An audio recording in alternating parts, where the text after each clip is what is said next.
आद्य शंकराचार्य ने लिखा,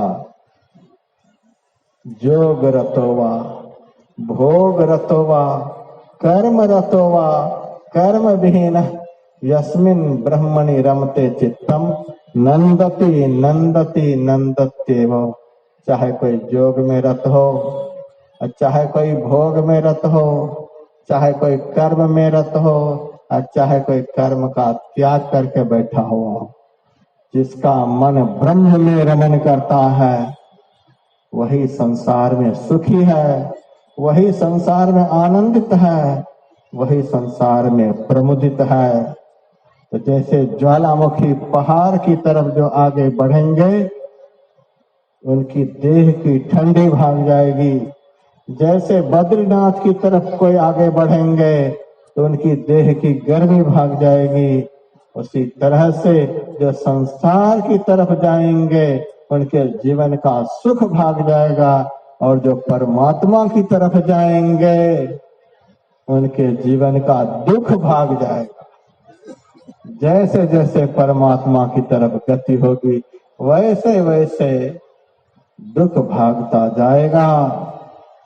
तो परमात्मा की तरफ हमारी गति होगी कैसे, परमात्मा की तरफ जाना होगा कैसे? बद्रीनाथ तो हम चले जाते हैं बस से, आजकल तो फ्लाइट की भी सुविधा हो गई है, माना गांव तक लोग फ्लाइट से भी निकल जाते हैं, बहुत संसाधन से बद्रीनाथ चले जाते हैं, लेकिन परमात्मा के पास कैसे जाएंगे, किस संसाधन से जाएंगे? बिन पावन की राह है, बिन बस्ती का देश, बिना पिंड का पुरुष है, कहे कबीर संदेश, बिना पैर का वह रास्ता है, बिना बस्ती का वह देश है, बिना शरीर का वह पुरुष है, कैसे उनसे मिलना होगा? पैर से तो वहां तक हम जा नहीं सकते, शरीर उनको है नहीं जो शरीर से जाकर उनसे मिलेंगे, कोई गांव नगर शहर वहां है नहीं कि जहां वे बैठे हुए हैं, कहां जाने पर वे मिलेंगे, कैसे वे मिलेंगे?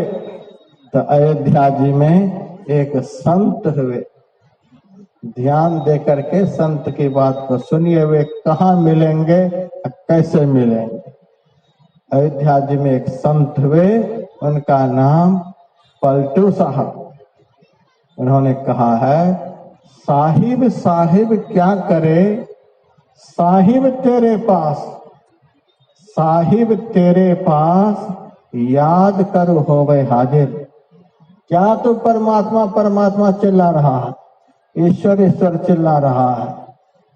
ईश्वर कहीं शहर में बसा हुआ है, ईश्वर कहीं मंदिर में बैठा हुआ है, ईश्वर कहीं तीर्थ में बैठा हुआ है, ईश्वर कहीं किसी देश में बैठा हुआ है, ईश्वर किसी जंगल में बैठा हुआ है, पहाड़ पर बैठा हुआ है।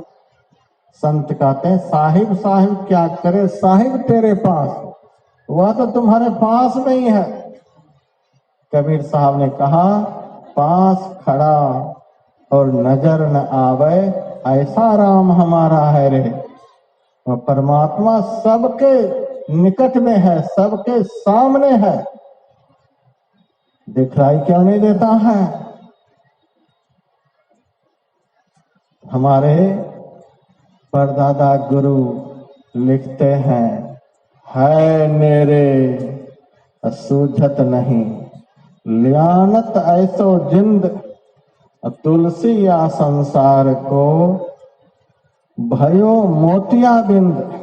है मेरे वह साहब, वह परमात्मा, वह ब्रह्म, वह खुदा है मेरे बहुत नजदीक में है, उनसे नजदीक तो कोई हो ही नहीं सकता। नैनों के तिल में ज्योति उनकी नजर में आता नहीं, जहां से आंख में रोशनी आ रही है उस रोशनी में ही वे समाये हुए हैं। उनसे ज्यादा नजदीक कौन संसार में हो सकता है? मेरे सूझत नहीं, लेकिन किसी को दिखलाई नहीं दे रहे। ल्यानत ऐसो जिंद, ऐसे जीवन को धिक्कार है कि सबसे नजदीक परमात्मा रहमाने रहीम, अखंड आनंद, अखंड शांति के भंडार, और हमें दिखलाई नहीं दे रहे। हमें विधायक जी दिखलाई दे रहे हैं, हमें सांसद महोदय दिखलाई दे रहे हैं, हमें जिला मजिस्ट्रेट दिखलाई दे रहे हैं, हमें धनवान दिखलाई दे रहे हैं। जब तक हमें संसार दिखलाई देता रहेगा, जब तक हमें संसार के लोग दिखलाई देते रहेंगे, तब तक वे मालिक नहीं दिखलाई देंगे। जब संसार का देखना बिल्कुल बंद हो जाएगा, संसार की तरफ से हमारी वृत्ति बिल्कुल हट जाएगी, तो उसी अंतर्मुखी वृत्ति से उस मालिक का दर्शन होता है नेरे सूझत नहीं, ल्यानत ऐसो जिंद, तुलसी या संसार को भयो मोतिया बिंद। तुलसी साहब कहते संसार के लोगों को मोतिया बिंद की बीमारी लग गई है। मोतिया बिंद की बीमारी जिसको हो जाती है, तो जिस नाड़ी होकर के रोशनी अंदर से बाहर निकलती है, जिस रास्ते से रोशनी अंदर से बाहर निकलती है, उस रास्ता के ऊपरी भाग पर मांस का पर्दा पड़ जाता है, रोशनी बाहर नहीं निकल पाती है। तो बड़े बड़े डॉक्टर लोग क्या करते हैं कि चिकित्सा के द्वारा ऊपर वाला भाग जिधर से रोशनी बाहर निकलती थी अवरुद्ध हो गया है, उस भाग को साफ कर देते हैं।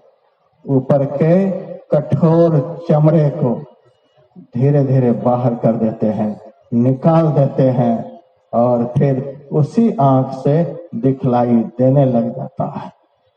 उसी तरह से हमारे ज्ञान रूपी नेत्र के ऊपर अज्ञानता का पर्दा पड़ गया है। हम ज्ञान के स्वरूप शुद्ध बुद्ध चेतन आत्मा है, हमारे ऊपर अंधकार का पर्दा, प्रकाश का पर्दा, शब्द का पर्दा, इतने सारे पर्दे लगे हुए हैं, जिस कारण वे परमात्मा सब जगह हैं लेकिन दिखलाई नहीं दे रहे हैं। ऑपरेशन करने वाला होना चाहिए, नेत्र रोग विशेषज्ञ ही आंख के ऊपर पड़े हुए कठोर पर्दा को हटाकर आंख की दबी हुई रोशनी को बाहर निकाल सकता है। उसी तरह से आत्मज्ञान संपन्न संत ही ज्ञान रूपी सर्जरी के द्वारा जीव के ऊपर पड़ा हुआ जो अज्ञानता का पर्दा है उसको हटा देते हैं, और वह बेपर्द निरावरण जीव परमात्मा का दर्शन करने में समर्थ हो जाता है।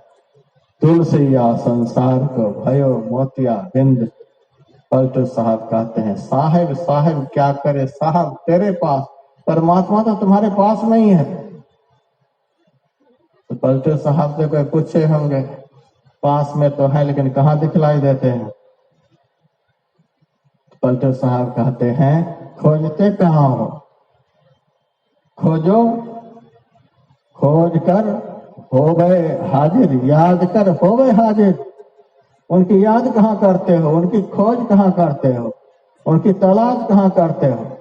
याद करो और वे प्रत्यक्ष हो जाएंगे, वे प्रकट हो जाएंगे। याद कर हो गए हाजिर, अंतर धस के देख मिलेगा साहिब नादिर। वे मशहूर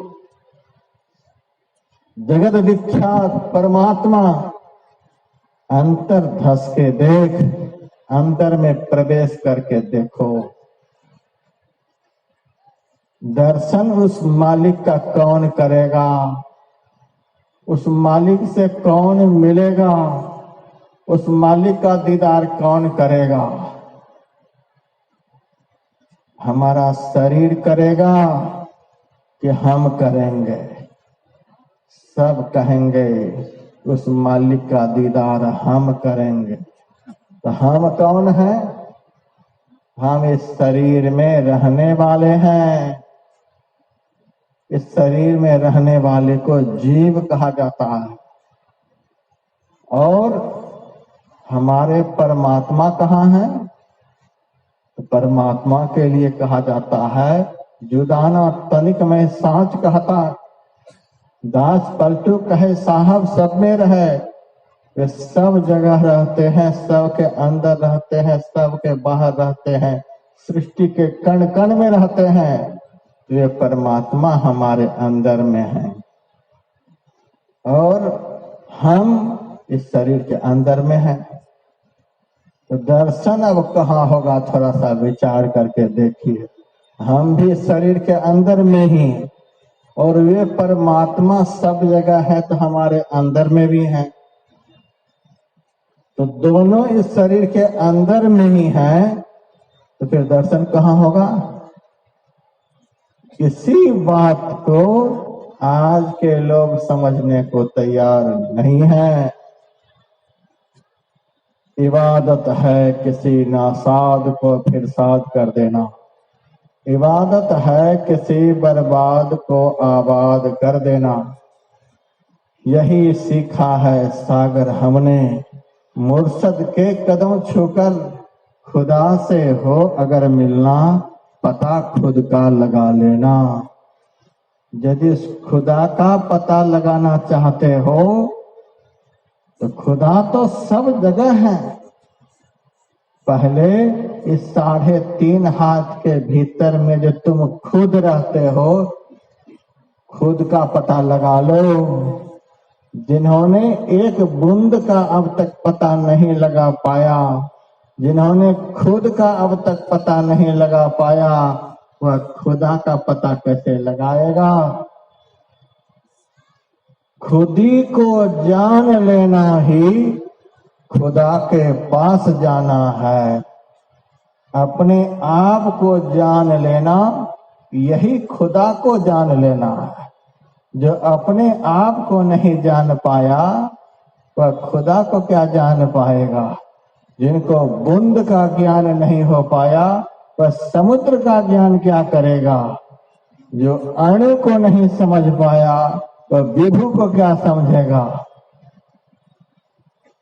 कबीर साहब कहते हैं, घर में बसत वस्तु भी घर है, घर ही वस्तु मिलावे। कहे कबीर सुनो हो अवधू, ज्यों का त्यों ठहरावे। घर में बसत, इस शरीर रूपी घर के अंदर ही तुम निवास करते हो। हम लोग रहते हैं कहाँ? इस शरीर रूपी घर के अंदर में। अब वस्तु भी घर है, परमात्मा रूपी पदार्थ भी इस शरीर के अंदर में ही है। घर ही वस्तु मिलावे। परमात्मा रूपी पदार्थ से इस शरीर रूपी घर के अंदर ही मिलन होता है और कहीं भी मिलन नहीं होता। इसीलिए कहे कबीर सुनो हो अवधू, ज्यों का त्यों ठहरावे। अरे अबुद्ध जीव, इधर उधर उस मालिक की खोज में मत जाओ। जैसे के तैसे अपने आप को अपने अंदर में ही ठहरा करके रखो। बाहर परेशान होते रहोगे। कोक जात प्रयाग बनारस, को गया जगन्नाथ धावे। को मथुरा बदरी हरिद्वार जू, को गंगा कुरुक्षेत्र नहावे। को पुष्कर हुए पंच तीरथ, दौरी ही दौरी जो द्वारिका आवे। सुंदर वित्त गड़ियो घर माहिसु, बाहर ढूंढत क्यों करी पावे। परमात्मा रूपी संपदा हमारे भीतर में ही गड़ी हुई है। बताने वाला, दिखाने वाला, पता चलाने वाला यदि कोई मर्मी मिल जाए, भेदी गुरु मिल जाए, कामिल मुर्शद मिल जाए तो पता चल जाएगा इस शरीर के भीतर में ही वह संपदा है, वह पदार्थ पड़ा हुआ है। घर में बसत वस्तु भी घर है, घर ही वस्तु मिलावे। परमात्मा रूपी पदार्थ हमारे अंदर में, जब दोनों अंदर में ही हैं तो बाहर जाने की आवश्यकता है। आप कहेंगे जब दोनों अंदर में ही हैं तो दर्शन क्यों नहीं होता है? इसके लिए पलटू साहब कहते हैं, बुरका डारे डारी खुदावा खुद दिख रहा। साहिब साहिब क्या करे, साहिब तेरे पास, साहिब तेरे पास याद कर होवे हाजिर, अंदर धस के देख मिलेगा साहब नादिर।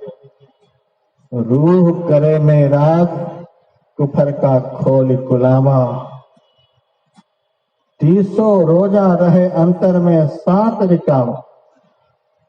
मान मनी हो फना नूर तब नजर में आवे, बुरका डारे डार खुदावा खुद दिखरावे। ला मकान में रब को पावे पलटू दास, साहिब साहिब क्या करे साहब तेरे पास। मान मनी हो फना, 2 बातों पर ध्यान देने का है। मान कहते हैं सम्मान पाने की भावना, आदर पाने की भावना, प्रशंसा सुनने की भावना, बड़ाई सुनने की भावना। जब तक यह भावना रहेगी कि दुनिया के लोग हमारी प्रशंसा करे, बड़ाई करे, सम्मान करे, आदर करे, इन सब भावनाओं में बहने से वृत्ति बहिर्मुखी हो जाती है।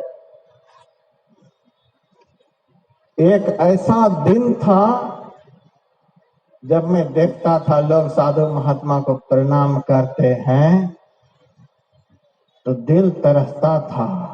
देखो इस साधु को कितने लोग प्रणाम करते हैं, साधु तो हम भी बने हैं। एक भी आदमी बाईपास नहीं पकड़ता है, एक भी आदमी मेरी तरफ नहीं आता, सब उधर ही जा रहा है। एक वह दिन था, सोचता था कि एक भी आदमी मुझे भी प्रणाम करे, सब उधर ही जा रहा है। एक ऐसा भी दिन आया कि मैं चाहता हूं कि मेरे पास प्रणाम करने वाले कोई आए ही नहीं। प्रणाम करवाते करवाते ऊब रहा, चाहता हूं कि भगत लोग की बारी बंद कर दे, कह दो महाराज जी आराम कर रहे हैं। इससे क्या हो रहा है? एक तो शरीर को शांति नहीं मिल रही है, शरीर को विश्राम नहीं मिल रहा है। सारे लोग प्रणाम कर रहे हैं, पैर को छू रहे हैं, तो संसार के लोग जो बारंबार पैर को छू रहे हैं तो उनके भीतर जो तमोगुण है, रजोगुण है, सत्गुण में तो नहीं के बराबर लोग रहते हैं, तो उनके अंदर का तमोगुण रजोगुण जिनको छू रहे हैं उनमें प्रवेश कर रहा है। यदि प्रणाम करवाने वाले में प्रचंड सत्गुण नहीं है, प्रचंड सत्गुण के द्वारा रजोगुण तमोगुण को मिटाने का सामर्थ्य उसके भीतर में नहीं है, तो बारंबार रजोगुणी तमोगुणी वृत्ति वाले से प्रणाम करवाते करवाते जो कुछ भी थोड़ा बहुत उनके भीतर में सत्गुण है वह भी समाप्त हो जाएगा और वह प्रणाम करवाने वाला साधु रजोगुण और तमोगुण से भर जाएगा। बाहर से साधु दिखेगा, भीतर से महागृहस्थ बन जाएगा। इसीलिए कहा गया मान बड़ाई जब ते आई, तब से किस्मत फूटी, स्वामी स्वामी होवन लागे, लगन राम से छूटी। जितना सम्मान चाहेंगे, जितना सम्मान मिलेगा, जितना आदर मान बढ़ेगा, भजन में उतना ही अधिक खतरा होगा। एक दिन भजन से आप हाथ धो बैठेंगे, भगत लोग आपके चरण को धोएंगे और धोते धोते आपके सारे भजन को धो करके पी जाएंगे और आप संसारी बन जाएंगे। फिर आपके आशीर्वाद से एक मच्छर का भी भला नहीं हो सकता, और आपके बुरा सोचने पर एक मच्छर का भी बुरा नहीं हो सकता। इसीलिए पलटू साहब ने कहा, मान, सम्मान पाने की जो भावना है, सम्मानात् तपोक्षय, सम्मान की वृद्धि होने से तपस्या का नाश हो जाता है। अपमानात् तपोवृद्धि, यदि समाज के लोग आपका अपमान कर रहा है, आप अपमान के योग्य नहीं हैं, अनादर के योग्य नहीं हैं, तिरस्कार के योग्य नहीं हैं, ईर्ष्या के बस कोई आपका अपमान कर रहा है, आपका अनादर कर रहा है, तिरस्कार कर रहा है, तो आपकी तपस्या बढ़ती जाएगी। अपमानात् तपोवृद्धि, आपका नाम बढ़ता जाएगा संसार में। और जो आपका तिरस्कार करेगा, आपका अपमान करेगा, आपके प्रति ईर्ष्या का भाव रखेगा, उसकी प्रतिष्ठा, उसका सम्मान घटता चला जाएगा। हनुमान जी जब लंका में गए थे, उनकी प्रतिष्ठा संपूर्ण लंका नगरी में फैल गई। इतना बड़ा बलवान, इतना यह वीर वानर है, चकाचौंध में डाल दिया पूरी नगरी के लोगों को। सब तरफ प्रतिष्ठा ही प्रतिष्ठा हो रही है। वानर रूप धरे सुर कोई, बंदर के भेष में लगता है कोई देवता आ गया है। कितना सामर्थ्य इस अकेले बंदर में है। हनुमान जी की प्रतिष्ठा को देख देख करके रावण को बड़ी व्यथा हुई। नगरी हमारी, राजा हम इस नगर के, अब प्रतिष्ठा इस बंदर का बढ़ रहा, आदर मान सम्मान इस बंदर का होता चला जा रहा है। रावण से देखा नहीं गया। रावण ने समस्त राक्षसों से कहा, इस बंदर को मार डालो, खत्म कर दो। विभीषण जी ने कहा, यह दूत बन करके आया है, पता लगने के लिए आया है, दूत का वध नहीं करना चाहिए, यह राजनीति कहती है, और कोई दंड दे सकते, इसका वध मत करा। रावण ने कहा, अच्छा चलो, वध नहीं कराएंगे, इसका वध नहीं कराएंगे, दूसरा दंड देते हैं। बंदर को पूंछ बड़ी प्यारी होती है, इसकी पूंछ में तेल घी में बोर करके कपड़े को और फिर लपेट दो, आग लगा दो, इसकी पूंछ को खत्म कर दो। तो पूंछ का एक अर्थ तो सब जानते ही हैं कि बंदर को पूंछ होती है, और पूंछ का एक अर्थ प्रतिष्ठा भी होती है।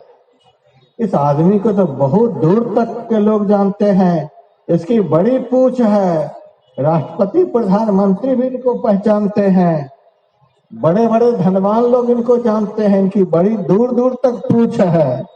तो पूंछ का एक प्रतिष्ठा भी है, और पूंछ का एक अर्थ तो पूंछ सब जानते ही हैं। तो दूसरे की प्रतिष्ठा को देख करके, दूसरे के मान सम्मान को देख करके, जिनकी लाख प्रयास करने पर भी प्रतिष्ठा नहीं बढ़ पा रही है, हर उपाय करके थक रहे हैं, फिर भी प्रतिष्ठा में वृद्धि नहीं हो रही है, दिन रात आकुल व्याकुल हो रहे हैं, कैसे हमारी प्रतिष्ठा उससे भी आगे बढ़ जाए। लाख प्रयास करने पर भी जिनकी प्रतिष्ठा नहीं बढ़ पाती है, वे अपने से अधिक प्रतिष्ठावान की प्रतिष्ठा को मिटाने का प्रयास करने लग जाते हैं। रावण ने कहा, इसकी पूंछ को जला दो, खत्म कर दो, इनकी प्रतिष्ठा को मिटाओ। क्या हुआ? संपूर्ण नगरी की प्रतिष्ठा खत्म हो गई, लेकिन हनुमान जी की प्रतिष्ठा खत्म नहीं हुई। तेल लाया गया, घी लाया गया, कपड़े लाए गए, डुबो डुबो करके हनुमान जी की पूंछ में लपेटते चले गए और हनुमान जी ने ऐसी लीला की कि पूंछ को बढ़ाने लग गए। धीरे धीरे पूंछ को बढ़ा रहे हैं। रहान नगर बसन घृत तेला, बाढ़ी पूछ कीन कति खेला।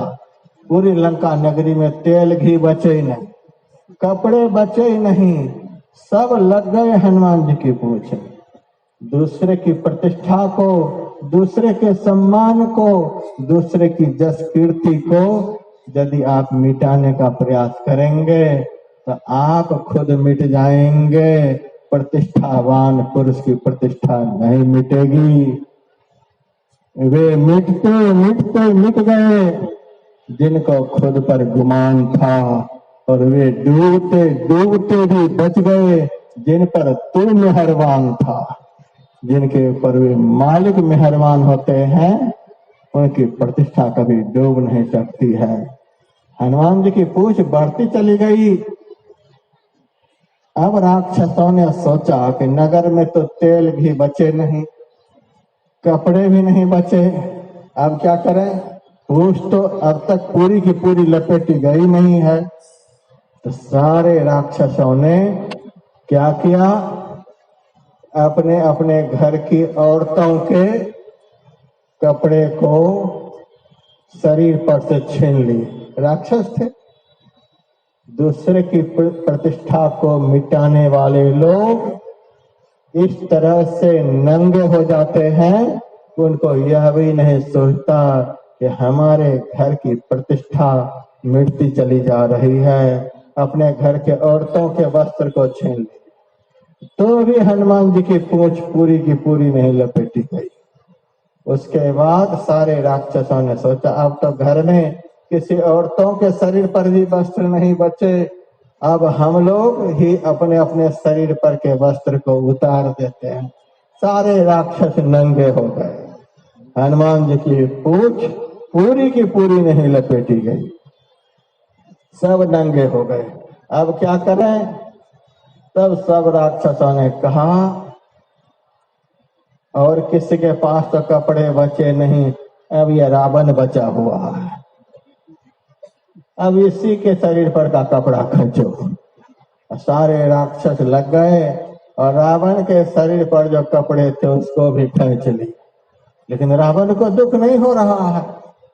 किसी भी तरह से इस बंदर की प्रतिष्ठा समाप्त हो जाए, इस साधु संत की प्रतिष्ठा खत्म हो जाए। राक्षसी प्रवृत्ति के लोग दूसरे की प्रतिष्ठा को मिटाने में आनंद का अनुभव करते हैं और धीरे धीरे नंगे हो जाते हैं और उनकी खुद की प्रतिष्ठा मिट जाती है। रावण भी नंगा हो गया। अब राक्षसों ने सोचा अब क्या करें, अब कौन सा उपाय करें जिससे यह बंदर समाप्त हो जाए, इनकी प्रतिष्ठा खत्म हो जाए, पूछ खत्म हो जाए। तब सारे राक्षसों ने बुद्धि पूर्वक विचार किया और तो किसी के पास अब कपड़े बचे नहीं। अशोक वाटिका में जो सीता जी बैठी हुई हैं, अब उन्हीं के पास कपड़ा बचा हुआ है। अब उनके शरीर पर का ही कपड़ा खींच कर ले आते हैं। तो सारे राक्षस दौड़े सीता जी की तरफ। तो सीता जी क्या है, रामायण में राम को ज्ञान का स्वरूप बतलाया गया है, लक्ष्मण जी को वैराग्य का स्वरूप बतलाया गया है और सीता को भक्ति का स्वरूप बतलाया गया है। हनुमान जी ने मन में सोचा जिस भक्ति की कृपा से, जिस भक्ति के करने से सारी दुनिया के लोग हमारी प्रतिष्ठा को मिटाने में लग गए फिर भी नहीं मिटा पाए, आज उसी भक्ति के ऊपर ये पापी लोग प्रहार करने के लिए जा रहे हैं। अब हमको भले नंगा हो जाना पड़े लेकिन उस भक्ति के वस्त्र को हरण नहीं करने देंगे। हनुमान जी ने कहा लौटो लौटो लौटो, हमारी पूंछ पूरी तरह से कपड़े से लिपट गई है, कहीं भी हमारी पूंछ खाली नहीं है, लौट जाओ लौट जाओ। सारे राक्षस लौट गए देखते हैं कि पूरी की पूरी पूंछ लिपट गई है और पूंछ में आग लगा दी गई। आग लगा देने के बाद सारी नगरी जल गई। दूसरे की प्रतिष्ठा, दूसरे का यश, दूसरे की कीर्ति को जो मिटाने वाले लोग होते हैं उनकी यश, कीर्ति, प्रतिष्ठा अपने आप स्वाहा हो जाती है। इसीलिए कभी भी दूसरे का अपमान नहीं करना, इससे महा अपमान होगा। और कभी भी अपना सम्मान नहीं चाहना, नहीं तो तुम्हारा सम्मान खत्म हो जाएगा। दूसरे का अपमान करने से वह व्यक्ति संसार में अपमानित हो जाता है और अपना केवल सम्मान चाहने से उस व्यक्ति के अंदर जो सम्मान देने वाला गुण होता है वह समाप्त हो जाता है। इसीलिए सम्मान पाने की भावना को फना करो, खत्म करो। और दूसरी चीज पलटू साहब कहते हैं मणि कहते हैं संपत्ति को, धन को, धन की आसक्ति को खत्म करो। परमात्मा परम धन है, वे यदि प्राप्त हो गए तो चिथरा भी पहने रहोगे तो देश के सम्राट तुम्हारे चरण को चूमेंगे। और संसार का धन कितना भी प्राप्त कर लो, दुनिया से जब जाओगे तो तुम्हारे शरीर के मांस को कुत्ते सियार नोच नोच करके खाएंगे, कीड़े उसमें हो जाएंगे, तुम्हारी देह की यही प्रतिष्ठा होगी। इसीलिए उस परम धन को पाने के लिए तुच्छ धन की आसक्ति को दिमाग से हटा दो। वह परम धन है, परमात्मा परम धन है। खर्चे नहीं वह को चोर न लेवे, दिन दिन बढ़त सवायो, ऐसा वह परम धन है। उस परम धन को ठुकरा करके ये तुच्छ धन, जो धन एक दिन तुम्हें छोड़ करके चले जाएंगे अथवा जिस धन को तुम छोड़कर एक दिन चले जाओगे, उसके पीछे पागल मत बनो। मान मणि हो फना, सम्मान पाने की भावना जो तुम्हारे दिल में है और दुनिया की दौलत पाने की जो तुम्हारे दिल में भावना है, इन दोनों भावनाओं को फना कर दो। मान मणि हो फना, इन दोनों के फना होते ही नूर तुम नजर में आवे। परमात्मा का प्रकाश तुम्हारे सामने चमचमाता हुआ प्रकट हो जाएगा। बुरका डारे टारी, खुदावा खुद दिखरावे। बुरका कहते नकाब को, सामने के पर्दा को। और हिंदू धर्म में उसी को घूंघट कहते हैं। कबीर साहब की वाणी में घूंघट के पट खोल रे, तो को पीर मिलेंगे। घट घट में वह साईं रमता, कटुक बचन मत बोल रे, तो को पीर मिलेंगे। घूंघट कहें, आवरण कहें, बुर्का कहें। बाहर में बुर्का नहीं लगाने से, बाहर में घूंघट नहीं काटने से तुम्हारी इज्जत को दुनिया के लोग देखेंगे। और भीतर में जिस दिन नकाब नहीं रहेगा, भीतर में जिस दिन बुर्का नहीं रहेगा, भीतर में जिस दिन पर्दा नहीं रह जाएगा, भीतर में जिस दिन आवरण नहीं रह जाएगा, उस दिन तुमको परमात्मा देख लेंगे और तू परमात्मा को देख लोगे। बाहर में आवरण रखने से तुम्हारी इज्जत बढ़ेगी, तुम्हारी इज्जत बचेगी। और भीतर का आवरण यदि नहीं हटा, इस जीव की इज्जत चली जाएगी। जीव की इज्जत बढ़ती है जीव के ऊपर से जब आवरण हट जाता है। बुर्का डारे डार, जो जीव अपने सामने पर के आवरण को हटा देता है। जो भक्त अपने सामने के आवरण को हटा देता है तो खुदा बा खुद दिखरावे, वह खुदा, वह परमात्मा स्वयं प्रकट हो जाते हैं। जैसे हमारे सामने कोई आदमी हो, हमारी आंख के ऊपर पट्टी बंधी हुई हो, तो सामने होने पर भी सामने का आदमी दिखलाई नहीं देता है। और यदि हमारी पट्टी को कोई खोल दे तो सामने वाले आदमी को देखने के लिए कुछ प्रयास नहीं करना पड़ेगा। पट्टी हटी नहीं, आदमी दिखा नहीं। उसी तरह से हमारे अंदर जो अज्ञानता की पट्टी पड़ी हुई है, अज्ञानता का आवरण पड़ा हुआ है, ये आवरण जैसे हटेंगे वैसे जो सामने है तुरंत दिखेंगे। खुदावा खुद दिख रहा है। उस आवरण को हटाने के लिए क्या करेंगे, क्या करना पड़ेगा? वह हाथ है जो आवरण को हटाया जाएगा। कहते हैं रूह करे मेरा कुफर को खोल कुलावा, 30 रोजा रहे अंतर में 7 रिकावा। रूह कहते हैं सूरत को, चेतन को, इस जीव को। मेराज का अर्थ फारसी में होता है चढ़ाई।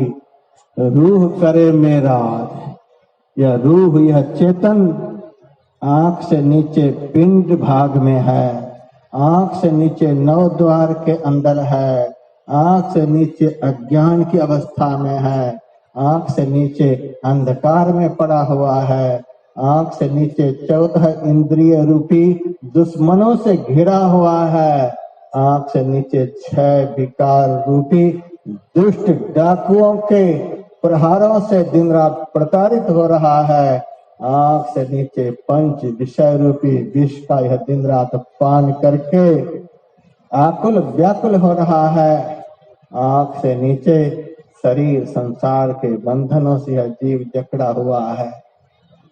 तो आंख से नीचे के भाग से जब यह रूह चढ़ाई करेगा 9 द्वार से 10वां द्वार की तरफ, शहर की तरफ यह चढ़ाई करेगा, ब्रह्मांड की तरफ चढ़ाई करे, रूह करे में राज, तो कुफर का खोल कुलावा।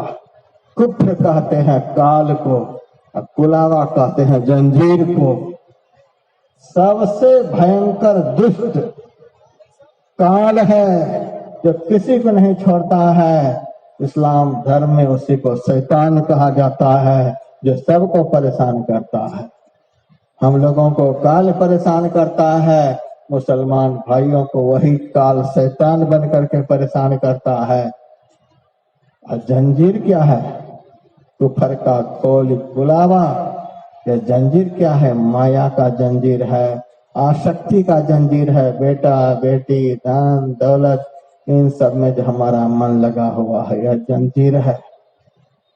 कुफर का खोल कुलावा, ये आसक्ति के जंजीर, अज्ञानता के जंजीर, अंधकार रूपी जंजीर को तोड़ करके यह जीव 9 द्वार से 10वां द्वार में अंधकार से प्रकाश में चढ़ाई करता। रूह करे में राज कुफर को खोल कुलावा, 30 रोजा रहे। अब देखते हैं रमजान के दिन में मुसलमान भाई लोग दिन भर रोजा रखते हैं। रोजा का अर्थ मैंने सुबह बतलाया था, उपवास। उपवास का अर्थ इतना ही नहीं समझना चाहिए कि दिन भर हम भूखे हैं। यह तो साधारण उपवास है।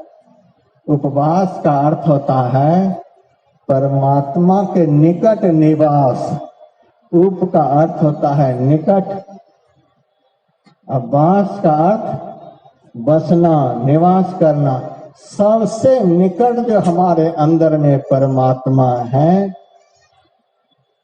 उनके पास दिन रात रहना, उनसे कभी अलग नहीं होना, यही उपवास है। 30 रोजा रहे, 30 दिन, 12 महीने रोजा रहे। उपवास जो रखता है परमात्मा के निकट रहता है। संसार से अपने मन को हटा हटा करके संसार बनाने वाले मालिक जो हमारे भीतर में है दिल में दिलदार सही, अखियां उल्टी करिता ही चितइये। हमारे दिल में ही जो दिलदार हैं, दुनिया की तरफ से वृत्ति को हटाकर, मन को हटाकर दिलदार की तरफ मन को लगाते रहना। यह अभ्यास 300 रोजा रहे, 300 दिन जो उस मालिक की शरण में रहेंगे, उस ईश्वर की शरण में रहेंगे, अंदर में 7 रिकावा, हमारे भीतर में 7 तह हैं, प्रकाश के 7 दर्जे हैं। प्रकाश के एक एक दर्जे का दर्शन करता हुआ प्रकाश के सारे आवरणों को पार कर जाता है। रूह की चेतन की जब चढ़ाई होती है तो पहले अंधकार का जंजीर, जहां काल उसको पकड़ता है, शैतान उसको परेशान करता है, अंधकार का पर्दा सामने से हटता है। उसके बाद प्रकाश का पर्दा सामने से हटता है। अंदर में 7 रिकावा, ला मकान में रब को पावे पलटू दास। और उसके बाद उस प्रकाश में ही गोश बातिन हो कुशादा, जो करे कुछ दिन अमल, ला इला अल्लाह अकबर पे जाने के लिए उस प्रकाश का दर्शन होते होते उनके अंदर का कान खुल जाएगा। और अंदर के कान खुलने पर उस मालिक की धुन, उस मालिक की आवाज उसे सुनाई पड़ेगी। और उस आवाज को सुनते सुनते ला मकान में रब को, ला मकान कहते हैं शून्य भवन को, जहां ना कोई शरीर है, न कोई विकार है, कोई इंद्रियां हैं, न कोई गुण है, सब समाप्त हो गया। जहां जाकर के ये सब समाप्त हो जाते हैं, वहां वह पहुंच जाता है ला मकान में रब को। रब कहते हैं ईश्वर को, परमात्मा को पावे पलटूदास। पलटूदास कहते हैं वहां पहुंच करके परमात्मा का दर्शन वह करता है। सुबह में आप लोगों को सुनाया गया था ध्यान के विषय में, परमात्मा को प्राप्त करा देने वाला वही निर्भ्रांत साधना है जो सुबह में बतलाया गया था। अभ्यास करने के लिए, रियाज करने के लिए, पिंड से ब्रह्मांड में चढ़ाई करने के लिए, अंधकार से प्रकाश में जाने के लिए जो क्रिया है, जो साधन है, यथार्थ में उसी साधन को भक्ति कहते हैं, जिससे परमात्मा की प्रत्यक्षता होती है। तो सुबह में बतलाया गया था शरीर हम लोगों का स्थिर हो, अंग प्रत्यंग स्थिर हो, शरीर सुई की तरह सीधा हो, समतल भूमि हो, उस पर पवित्र आसनी हो, आंख और मुंह बंद हो। इतना सब कुछ होने के बाद सबसे पहली क्रिया मंत्र जप है। आंख बंद कर सामने देखते हुए, शहरक की तरफ देखते हुए, अशरफ अली थानवी एक बहुत बड़े मौलाना हुए, उन्होंने कहा है नुकीले बिंदु पर जो दृष्टि को जमा करके अल्लाह अल्लाह का जिक्र करता है तो उसके भीतर में तारे निकल आते हैं, खुदा के नूर प्रकट हो जाते हैं। तो दोनों आंखों के मध्य मुकाबले दृष्टि और मन को स्थिर करके जो संत के दिए हुए नाम का सुमरन करते हैं, तो सुमरन से मन की शुद्धि हो जाती है। संत महापुरुषों ने दीक्षा के समय में जो रूप का चिंतन करने के लिए बतलाया है, परमात्मा निर्गुण निराकार है, उनका दर्शन जब तक हम साकार का आधार नहीं लेंगे तब तक संभव नहीं है। हमारे गुरुदेव कहते थे सिर भी रखो और पैर भी रखो। सिर के बिना कोई जी नहीं सकता और पैर के बिना कोई चल नहीं सकता। तो निराकार जो है वह सिर है और साकार जो वह पैर है। साकार के बिना उस दिशा में हमारी गति नहीं हो सकती। निराकार को पाए बिना साधना में परिपूर्णता नहीं मिल सकती। साकार से साधना का आरंभ करें। संत महापुरुष कोई दुराग्रह नहीं करते। जिनमें तुम्हारी श्रद्धा हो, राम में, शिव में, कृष्ण में, गुरु में, किसी एक साकार रूप का आधार बनाओ। आधार के बिना निराधार तक कोई जा नहीं सकता है।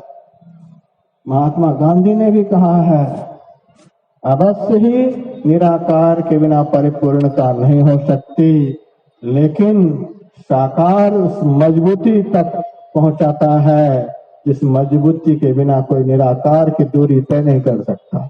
यह तो मानना ही पड़ेगा।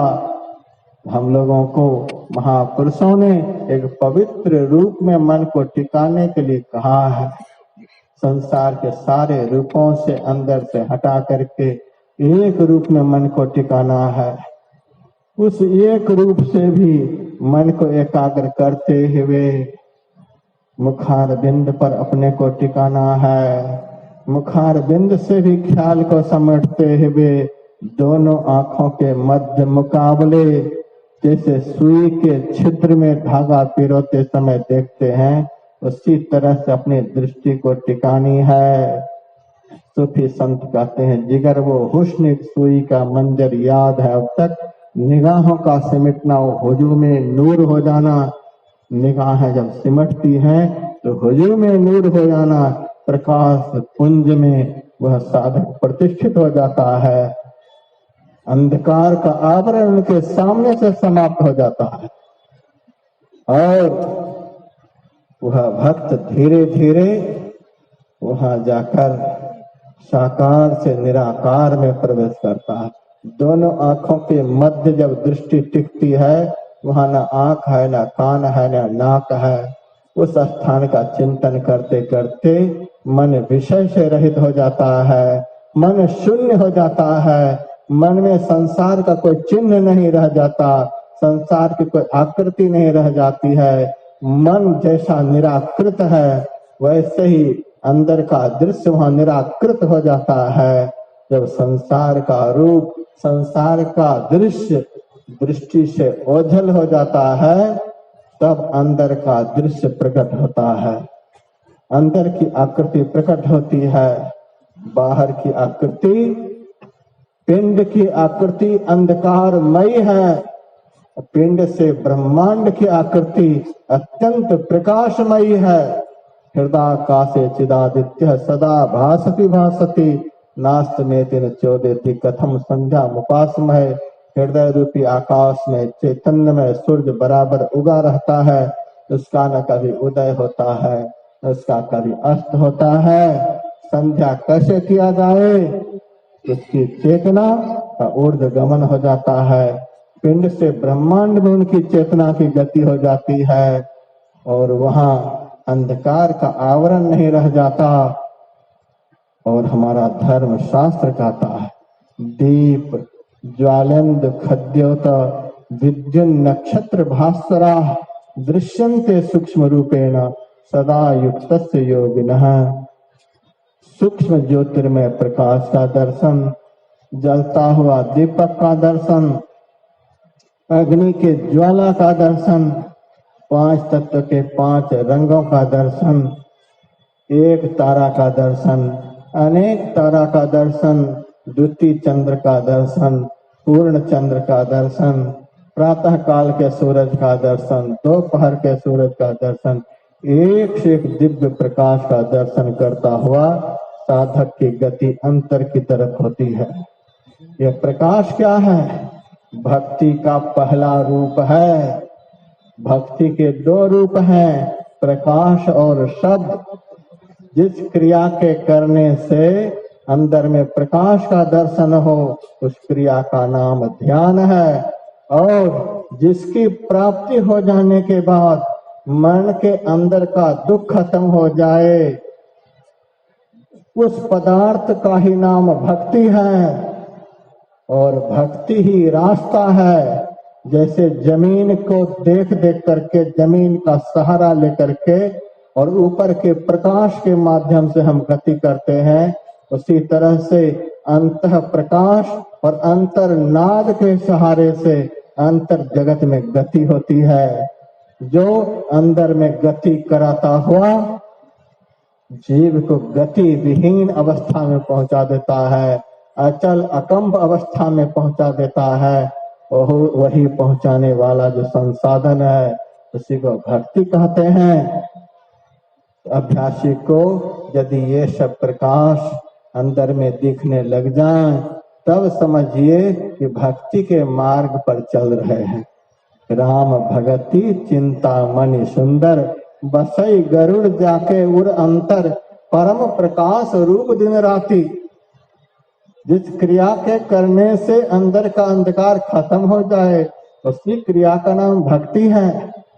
और भक्ति का दर्शन हो जाने के बाद, जैसे मणि की प्राप्ति हो जाने के बाद धन तो बढ़ता ही है और घर का अंधकार भी समाप्त हो जाता है, उसी तरह से प्रकाशमयी भक्ति की प्राप्ति हो जाने के बाद जीव की जन्म जन्म की दरिद्रता तो खत्म हो ही जाती है और जीव का अज्ञान अंधकार भी सदा सदा के लिए समाप्त हो जाता है। और उसी प्रकाश में जीव को अपना ज्ञान होता है कि मैं कौन हूँ। और अपना ज्ञान जिसको हो जाता है उसी को अपने से संबंधित परमात्मा का भी ज्ञान हो जाता है। भक्ति का पहला रूप प्रकाश है और भक्ति का दूसरा रूप शब्द है। तो बहुत तरह के प्रकाश का दर्शन करता हुआ, बहुत तरह की ध्वनियों का श्रवण करता हुआ साधक की अंतर के अंत में जाकर के गति हो जाती है, जहां जाकर के फिर चलना नहीं रह जाता, मंजिल मिल जाता है। मंजिल मिल गया तो समझिए रास्ता समाप्त हो गया। रास्ता ही भक्ति है, मंजिल ही परमात्मा है। जिन्होंने उस मंजिल को प्राप्त कर लिया, पाने वाला यह जीव तो परम भाग्यवान हो जाता है। और एक बात मैं बारंबार बतलाता हूँ, आप दुनिया में किसी से मिल लेंगे, आप वही नहीं हो जाएंगे। जो पदार्थ मिला वह आपसे अलग रहेगा, आप उनसे अलग रहेंगे। लेकिन जो जीव जाकर परमात्मा से मिल जाता है वह जीव परमात्मा ही हो जाता है। नमक की पुतली जैसे समुद्र की गहराई में पहुंचते पहुंचते समुद्र के जल में मिल करके घुल करके एक हो जाती है, उसी तरह से भक्ति के मार्ग पर अंदर ही अंदर चलता हुआ जीव अंदर का जहाँ अंत होता है वहाँ अनंत को पाकर जीवत्व दशा से निर्मुक्त होकर के ब्रह्मत्व को प्राप्त कर लेता है। यही सब बतलाने के लिए, यही सब ज्ञान समाज को देने के लिए इस तरह का कार्यक्रम जगह जगह होता है। हम लोग पैसे के लिए, प्रतिष्ठा के लिए, अपने यश कीर्ति के लिए दुनिया में नहीं घूमते हैं। हम और इस मंच पर विराजमान साधु लोग समाज के कल्याण के लिए समाज के बीच में घूमते हैं। हम लोगों के अंदर में समाज के लोगों से कोई लालच नहीं है। लालच इतना ही है, समाज के लोग सही दिशा में चले, सही ज्ञान को प्राप्त करे, बुराई को छोड़े, अच्छाई को पकड़े, सबका जीवन सुखमय हो, आनंदमय हो। इसीलिए हम लोग इस तरह के आयोजन को करते हैं और करवाते हैं। ईश्वर परमात्मा की दया से यह आयोजन निर्विघ्नता पूर्वक संपन्नता की ओर है।